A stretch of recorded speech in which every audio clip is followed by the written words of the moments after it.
This is not just about legal compliance anymore, it's about governance, trust, and operational control. If the data is the new oil, governance is the refinery. Data creates value only when it is governed properly. Without governance, the same data can become a source of the operational risk or we can say a regulatory exposure or the reputational damage for them. Regulators and auditors will increasingly expect evidence of traceability, showing where data originated, who accessed it, how it processed, and whether controls were consistently followed. So, it's a clear takeaway. DPDP is a boardroom discussion, not a legal team responsibility. Yeah, that's completely true. The data fiduciary decides that the purpose and the means of processing personal data, and the data processor processes the personal data on behalf of the data fiduciary. So that key point is, like you said, it's accountability. So obviously, policies are never enough. Execution evidence really, really matters. Audit evidence proves whether governance is actually working. So a privacy policy explains the intention, but evidence proves the execution. DPDP is not about avoiding penalties. It's about building trust, accountability, and governance that can actually be proven. And welcome today to today's podcast on governance, risk, and compliance.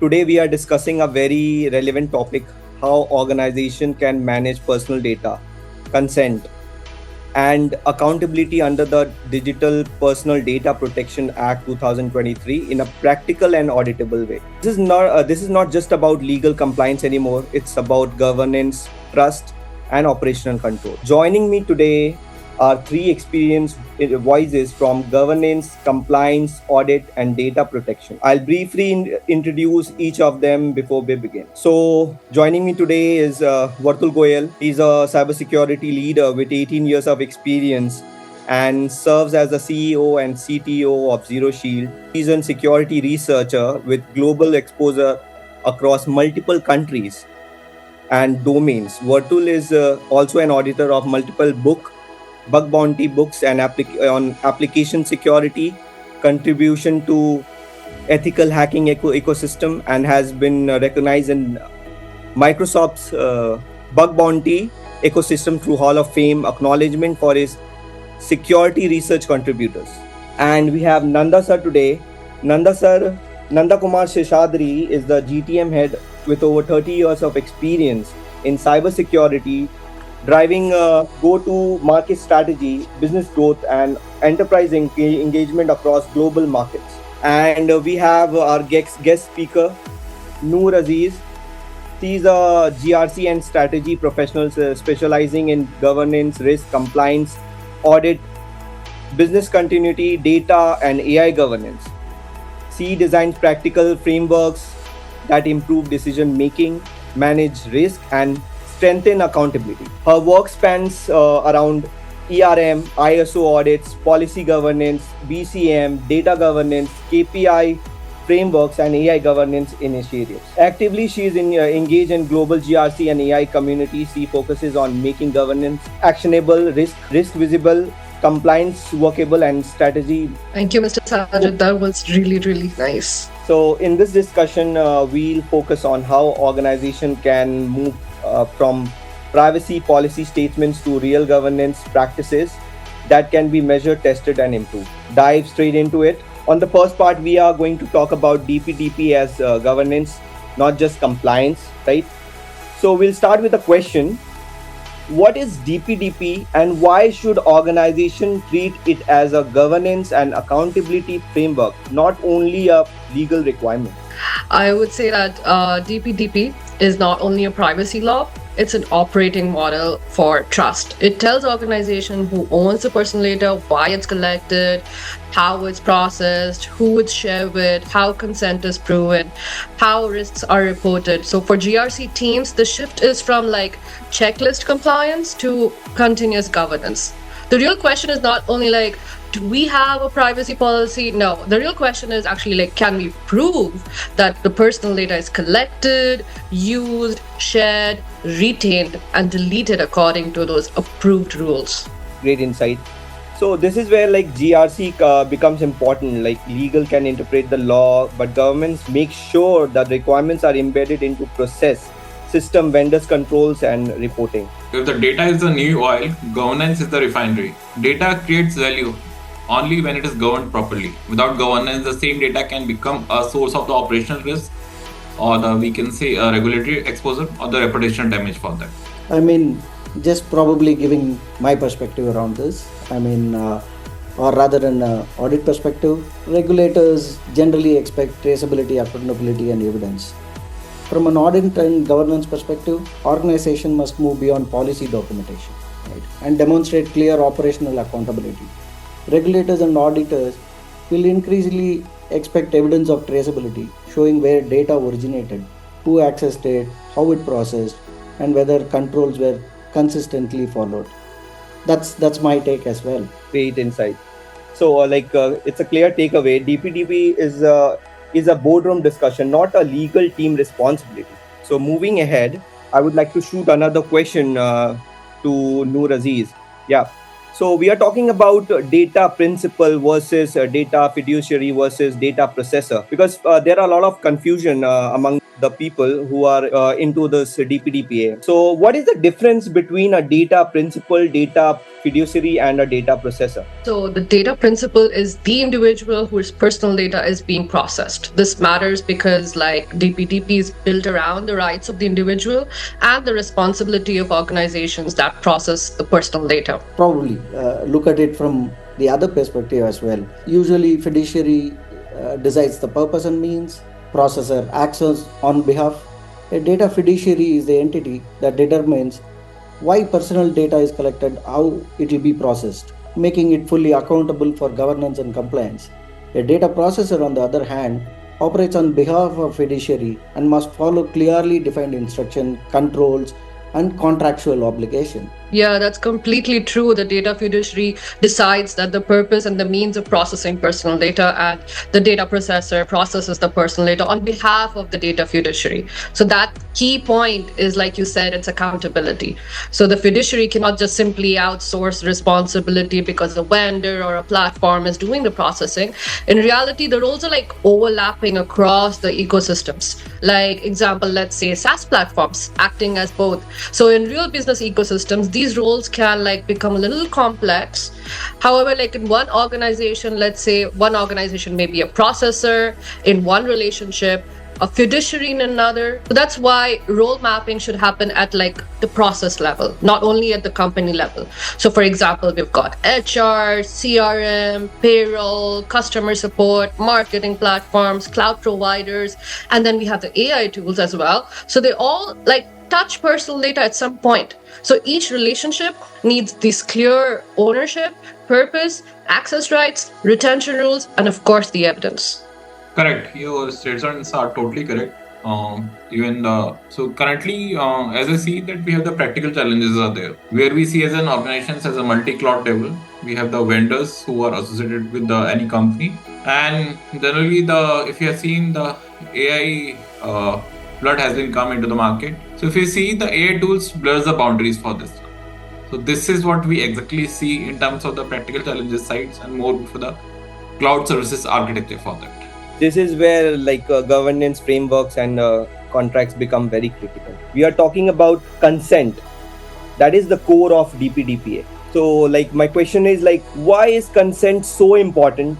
What makes consent weak or risky? Consent, it's like literally the foundation, Mr. Sajid, of any lawful processing. Consent is like one of the most important bases for processing personal data under DPDP. So it must be like free, specific, informed, unconditional, and of course, ambiguous, with clear affirmative action.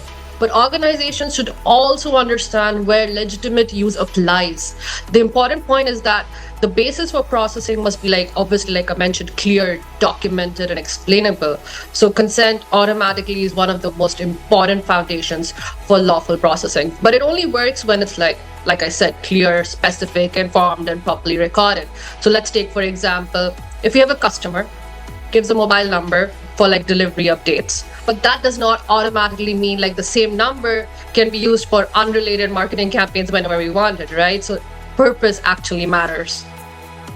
Yeah, you stressed upon certain things, right?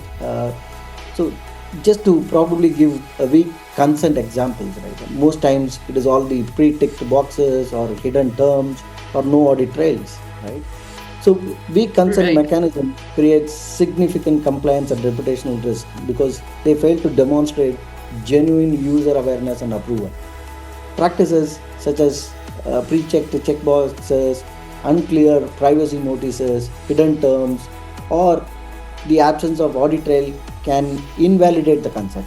I mean, you are stressing again and again on those points, and it will make it difficult for organization to defend their processing activities during audit or investigation. That's what I feel, Noor. I mean, Of taking course, ahead I of that point. completely agree, Mr. Nanda. That's wonderfully put because content should be decided like it should be designed in a way that we have this audit trail, the paperwork, not like pop up on the window, right? Like every time we see on our laptops or desktops, it should show what was requested, what was accepted, when it was accepted, through which notice, whether the consent was like later changed or was it withdrawn. All this is really important. Correct. Your statements are purely correct. This is the real world gap we see. And this is how we see as a consent collected but not managed or tracked over there. That's correct. So it's like consent is not a one-time event; it's a life cycle. Moving ahead, we would be talking about managing consent practically. How can organization can manages consent inside the platforms? Is withdrawal of consent mandatory or it is not? We need exactly the centralized consent management systems where it address all the things into a single place. It can be the integrated with the multiple apps, CRMs, and the multiple AI tools with that. This is how we exactly see as a CMP part and the consent management system part for that. Agreed. And of course, withdrawal must be like easy, real time, enforced across systems, right? So consent needs to be managed completely, like Mr. Sajid said, a complete life cycle. So it starts when consent is collected, but it continuously goes on through the updates, review, withdrawal, deletion, or restriction of processing. So the biggest mistake is collecting consent at the front end but not connecting it to the backend systems. Like, for example, we've got the CRM, marketing tools, AI tools, and vendors. So if withdrawal is not enforced across the ecosystem, the risk still remains. So withdrawal must be like easy as giving consent. But the real challenge is enforcement. If a person withdraws the consent, that decision must follow into the backend tools that we have, and all the backend tools, like I mentioned, the CRM marketing tools, the analytical systems, the support platforms, even the third-party processors. So otherwise, the organization may have a withdrawal record, but still continue to process it somewhere else. Yeah, I mean, if I have to look at it from an auditor's expectation or through their lenses, right? I mean, they definitely speak about show when consent was given, what user agreed to, and when it was withdrawn, right? So purely from an audit standpoint, organizations should be able to clearly demonstrate and complete the life cycle of consent management. It's not about a one-time activity, right? I mean, this includes maintaining evidence of when the consent was obtained, the exact purpose, the notice presented to the user at that time, and any withdrawal or modification requests were processed promptly across all connected systems. I mean, you mentioned of those key points. This is where, if I have to wear the auditor's lens and then look at it, this is the expectation that an auditor has. So I would like to add, if you cannot prove consent, it doesn't exist. So moving Exactly. ahead, we would be talking about role of DPO and ecosystem complexity. Like, what is the role of DPO under DPDP? Managing multiple fiduciary processors and vendors. DPO, Mr. Sajid, or let's say the privacy owner, should be like the bridge, a very solid bridge. It should be the bridge between legal, compliance, technology, businesses all around, vendors, and the leadership. Complete, like a complete solid bridge. So this role should not be limited to just like policy advice. It's not an advisory role. It needs like operational visibility, where personal data sits, who accesses it, which vendor processes it, what incidents occurred, what evidence is available. For significant data fiduciaries, the DPO requirement becomes even more important, but every organization still needs like clear ownership for the entire privacy governance. Who's the biggest risk factor? The vendor risk is the biggest blind spot today. I mean, that needs continuous monitoring, not one time assessment. In many organizations, the third party vendors and external platform become the weakest link in privacy governance because risks are assessed only during onboarding, right? Effective DPDP governance requires continuous monitoring of vendor controls, data sharing practices, and security posture. The compliance obligation throughout the entire relationship lifecycle is very key in this. But Nanda, there are some things that we need to address, like AI and the third-party tools increases the complexity also. Governance must scale with the ecosystem also, that what we are carrying inside to the company. And AI tools add another layer because the data may be used for the automation, profiling, analytics, or the we can say as a model improvement.